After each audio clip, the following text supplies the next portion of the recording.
जननीं शारदां देवीं रामकृष्णं जगद्गुरुं पादपद्मे तयोसिद्ध्वा प्रणमामि मुहुर्मुहुः। नमोश्री ज्योतिराजाय विवेकानन्दसूराय सच्चित् सुखस्वरूपाय स्वामिने तापहारिणे। নমস্কার। ঠাকুর মা স্বামীজির রাতুল চরণে আভূমি লুণ্ঠিত প্রণাম নিবেদন করি। আজকের অনুধ্যান শ্রী শ্রী মায়ের কথা। ব্রহ্মচারী অশোক কৃষ্ণ স্মৃতিতে শ্রী শ্রী মায়ের কথার পরবর্তী অংশ। আগের দিন আমরা শুনেছি মা বলছেন, ঠাকুর তো টাকা ছুঁতেই পারতেন না, তোমরা তার নামে বেরিয়েছ, সব সময় তার কথা মনে ভাববে। জগতে যত অনর্থের মূল টাকা। তোমাদের কাঁচা বয়স, হাতে টাকা থাকলেই মন লোভ দেখাবে, সাবধান। আমার মনে হয়েছিল আমার মাকে একবার আপনার কাছে আনব, কিন্তু আপনার শরীর দেখে আর আনতে ইচ্ছা হচ্ছে না। মা: না না, একদিন নিয়ে এসো, কত লোক তো আসছে, আর শরীর তো দিন দিন খারাপ হবেই। শিগগির শিগগির নিয়ে এসো, সকালবেলাটায় শরীর মন্দ থাকে না। সকালবেলা আনতে পারবে না? বেশি বেলা করো না, দেরি হলে এরা তো আসতে দেবে না। মা, আপনার কথা শুনে বড় কষ্ট হচ্ছে। বারবার নিজের শরীর সম্বন্ধে যেসব কথা বলছেন, তাতে মনে হয় শরীর ধরবার আর আপনার ইচ্ছে নেই। মা বলিলেন, এ শরীর থাকা না থাকা আমার হাতে নয়, তাঁর ইচ্ছা। তোমরা এত ব্যস্ত হচ্ছ কেন? এই আমার কাছে তোমরা কত সময়ই বা থাকো? কখনো মঠে, কখনো বা বাইরে থাকো। আমার সঙ্গে কথাবার্তা কইবার বা কাছে থাকবার কয়জনের সুবিধা হয়? তোমরা তো কখন কোথায় থাকো খবর পর্যন্ত দাও না।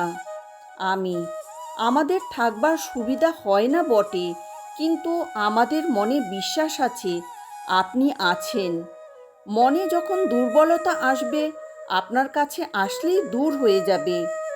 মা: তোমরা কি মনে করো, যদি ঠাকুর এই শরীরটা না রাখেন, তাহলেও যাদের ভার নিয়েছি তাদের একজনও বাকি থাকতে আমার ছুটি আছে? তাদের সঙ্গে থাকতে হবে। তাদের ভালো মন্দের ভার যে নিতে হয়েছে। মন্ত্র দেওয়া কি চারটিখানি কথা? কত বোঝা ঘাড়ে তুলে নিতে হয়, তাদের জন্যে কত চিন্তা করতে হয়। এই দেখো না, তোমার বাপ মারা গেলেন। আমারও মনটা খারাপ হলো। মনে হলো ছেলেটাকে ঠাকুর কি আবার এক পরীক্ষায় ফেললেন? কিসে ঠেলে ঠুলে বেঁচে উঠবে এই চিন্তা। সেই জন্যই তো এত কথা বললুম। তোমরা কি সব বুঝতে পারো?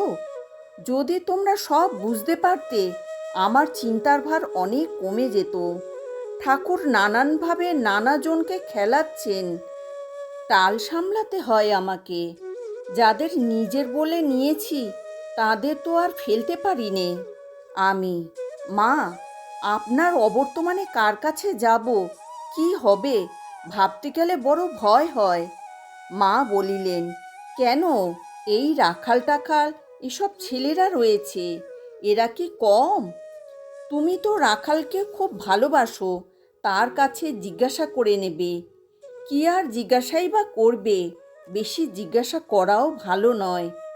একটা জিনিস হজম করতে পারে না, আবার 10টা জিনিস মনের মধ্যে পুড়ে, এটা না ওটা, কেবল এই চিন্তা।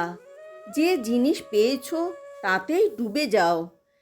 জপ ধ্যান করবে, সৎসঙ্গে থাকবে, অহংকারকে কিছুতেই মাথা তুলতে দেবে না। দেখছো না রাখালের কেমন বালক ভাব, এখনো যেন ছোট ছেলেটি। শরৎকে দেখো না, কত কাজ করে, কত হাঙ্গামা পোহায়, মুখ বুজে থাকে। ও সাধু মানুষ, ওর এত সব কেন? ওরা ইচ্ছা করলে দিনরাত ভগবানে মন লাগিয়ে বসে থাকতে পারে। কেবল তোমাদের মঙ্গলের জন্যে এদের নেমে থাকা। এদের চরিত্র চোখের সামনে ধরে রাখবে, এদের সেবা করবে, আর সর্বদা মনে ভাববে, আমি কার সন্তান, কার আশ্রিত? যখনই মনে কোনো কুভাব আসবে, মনকে বলবে, তার ছেলে হয়ে আমি কি এ কাজ করতে পারি? দেখবে মনে বল পাবে, শান্তি পাবে। জয় ঠাকুর, জয় মা, জয় স্বামীজি।